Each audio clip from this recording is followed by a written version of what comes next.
Hi there, and welcome to Graham's Guide Friday Live, this Friday, the 6th of August. Let's get straight into it. Otherwise, I will start babbling. This is my third take, and the reason this is my third take is because my previous two, I'm babbling again. Oh, okay. So, reliable sources. This is what we're looking at, amongst other things. We're also looking at researching online sources and a guide to types of sources. So this page that we're looking at now is module 5.3 from week 5, and it's referring to Metzger. And last week I made a video, or I posted a video where I talk about applying Metzger's criteria. And importantly, these 5 criteria that Metzger mentions are the most important when you're evaluating your online research to see whether it's strong enough to be used to support your written assessments.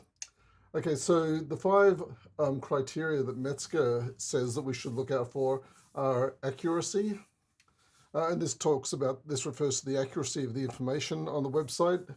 And it goes into some details there. The authority of the publisher or of the author who has written or who has published the website or the online information. Objectivity, and this means about whether the information you're reading has been written objectively. I can't get that word. Whether it's been written objectively. With objectivity. Getting there, sorry. Which means, is the person being influenced, or does a person have bias? So perhaps if you're reading some political analysis, did the person who wrote that political analysis, were they biased one way or another by their political affiliations? Maybe they're a member of the Liberal Party or the Labour Party or the Democratic Party or some other party, and has what they've written, is it biased in favor of their personal beliefs rather than based on the facts? And while their personal beliefs might be based on facts, you can skew facts to your own benefit. So you need to check the objectivity of the source you're looking at as well. Also currency, and that means when it was published. So is it old news or is it new information? So sometimes historical information is useful. So my area of research, which is themed environments, I have gone back and looked at information from last century because I did sort of a history of the ghost train or of the dark ride. And to look at the history of the dark ride, I needed to look at sources that were about 100 years old, well, between 100 years old and today. So my research looked at sources from 1906, also a couple of sources from the 1800s, because they were relevant.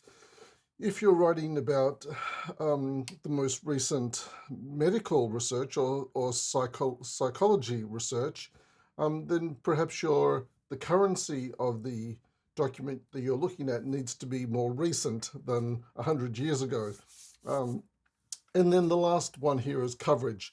So how well does the source cover?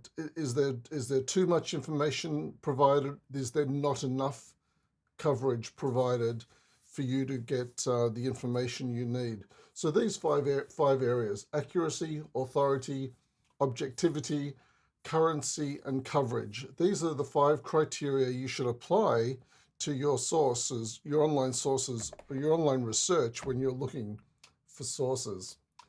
And I think so this is week 6. I've gone into group 8, the week 6 discussion, which is this coming week's discussion. And the reason why I'm here is because I want to look at my opening post where I have cited the author Sayek, and I've provided the reference to his work down here. And I'm looking at this because I just want to look at this as an example of applying Metzger's criteria. So let's go to this website, Global Cognition, for the article on deep processing. Now, I've already got it lined up here. So it says here that the author is Winston Sayek. So the first thing I want to do is find out, does the author know what he's talking about? I'll look just as a matter of interest. Oh, yes, no. So let me go back to, accuracy is the first thing we'll look at. So as far as accuracy concerned, I had a look through this. There doesn't appear to be any spelling errors. It looks like it's a well formatted and laid out website and article. The information is clear and easy to read. There are some headings here that also help with readability. So as far as as far as accuracy is concerned, it looks all right. Can this information be verified offline? Well, he's talking about deep processing. Has he provided a reference list? Well, he's provided one reference. So we can verify some of this information through this one reference that he's provided, but preferably there would be more references provided. The second element is authority. So we want to check the authority of young Winston, and so we'll click on here to find out more about him. Clicking on here actually takes us to more of his articles that he's written, but if we click on his name here, which is a hyperlink, that takes us into his profile, and we can read more about him here. And I notice here that he has a PhD from the University of Michigan, so that's a very good reference. That's a very good qualification. And he's also provided his curriculum vitae, and we can go in and we can look at his publishing and his education. And so I would say that this guy has the qualifications to be writing this article. We up the top here, we can see his research specialties are cultural competence, cognitive cultural modeling, critical thinking, decision making, metacognition, interestingly, which we also cover in this unit. So look, this guy certainly is well educated, and I believe he's probably an expert in his field, given that he's done a PhD in his field. So this is why this article is part of our learning materials, because the learning designers believe that this person has provided a good and accurate is a good and accurate resource on the topic of deep processing. Just quickly, what are the others? Objectivity. Well, we don't know. The article doesn't have any commercial intent that I can see. It doesn't appear to be a conflict of interest. Currency. So when was this published? Let me go back. How do I do that? Sorry, I'm jumping around here. 14th of July 2020, so it's only a year old. So currency is good. And the last area is coverage. And frankly, on coverage, I thought it was a bit sparse. The information here is good. It doesn't go into a huge amount of detail. I would say this is, this is not been written for an academic audience. This has been written for a general audience, but that doesn't mean the information is not good. It just means that, as far as coverage is concerned, perhaps it provides adequate coverage for our purposes. But if you were an expert in the field of deep processing, this article would probably not satisfy your needs. You would probably want more information on deep processing if you were an expert in this area. So that's how we can apply Metzger's criteria to this article. We've applied the 5 criteria, and it comes up okay. I mean, there's some room for improvement here, but frankly, this is a good article, and I would agree with the learning designers in their choice to use this article for you to learn a little bit about deep processing. So the next thing I wanted to go on to was the discussion boards. Why? Because, yes, in the general Q&A discussion, I've provided a link. If we scroll down just to beyond this bit here, scroll down to here, I provided some information. I provided a guide to types of resources. If we click on this link here, types of sources, it'll open up and you can see that I've, let me increase the zoom here a bit. So this, can I get that up a bit better? There we go. So across the top, there's a list of types of resources. And the sources here on the left, in my opinion, are stronger than the sources here on the right. So for academic purposes, these sources on the left, academic and nonfiction books, are much stronger academic source than popular magazines and just general newspapers. So you would very rarely, if ever, use these sources to support your academic writing. Examples of this include Reader's Digest,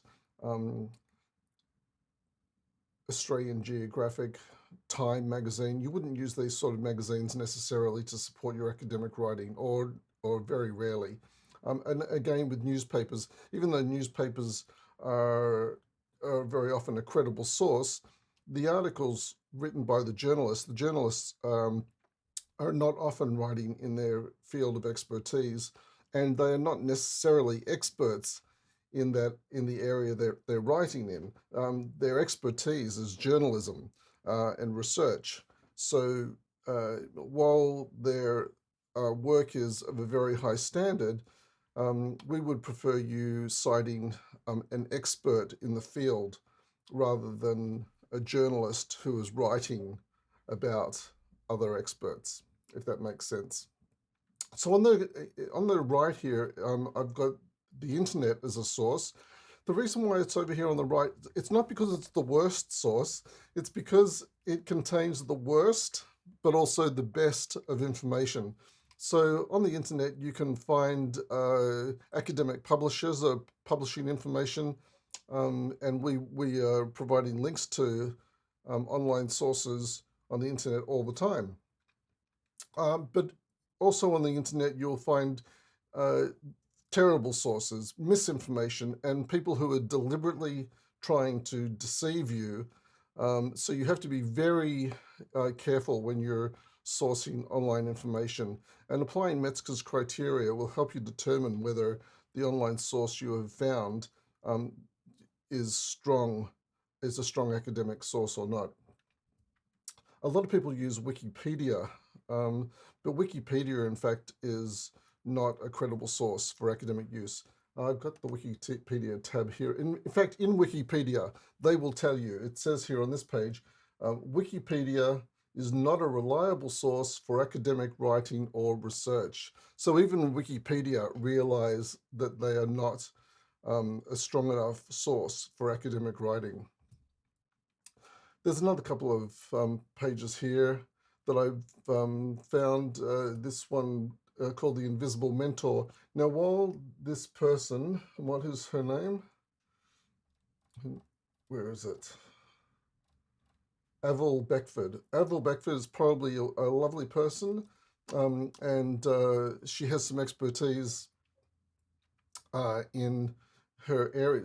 She's an expert interviewer, an expert writer and blogger, but there's no academic qualifications. I can't see that, and I'm not saying that university qualifications are the only form of expert qualification, but they're, for academic writing, academic sources are a very safe source, whereas it's hard to know if Avril Beckford, if the information here, if she has adequately researched the information that she is providing. I'm sure she's doing a great job, but we can't verify her information, the information that she's provided. Whereas this last one here that I have, Nick Wignall, he also provides self-help information online. But if you click on Nick Wignall's about information, he provides details on his qualifications down the bottom here, I think it is. Yes, he provides details on his clinical work. He says he's a licensed psychologist. So if we looked up this source, we would be able to check whether he was registered with this organization. He also provides other details about his education. He also mentions that he's a board certified by the American Board of Professional Psychology.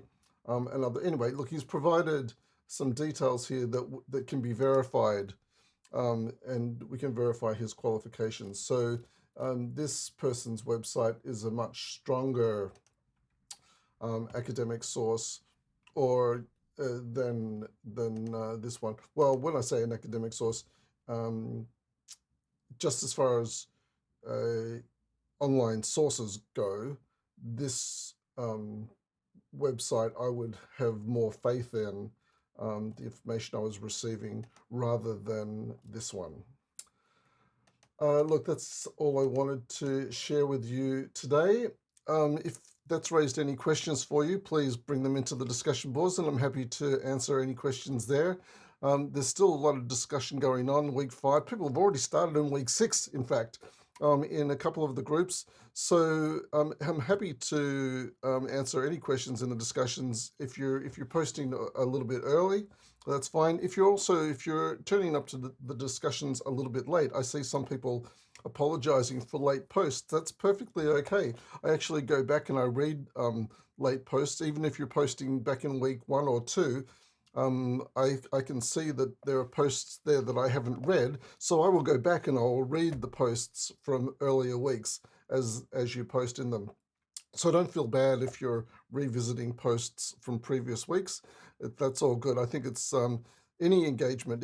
If your engagement is late, it's also worthwhile. Best, of course, to post during the current week. So this current week is week 5, and I've posted some responses in week 5. I'll try and get to more responses in week 5 over the weekend, and I'll chat to you there in the discussions. Thanks for joining me again this Friday Live, and I'll see you next week. Oh, just as a matter of interest, next week is week 6, followed by consolidation week. So ELAs are not available during consolidation week. If you have any questions about any of the upcoming assignments, make sure you get them in before consolidation week begins, or otherwise you'll need to wait until week 7 before I can come back and answer those questions for you. All right, we're looking probably forward to a busy week in week 6. I'll see you in the discussions. Thanks very much for watching. Bye for now.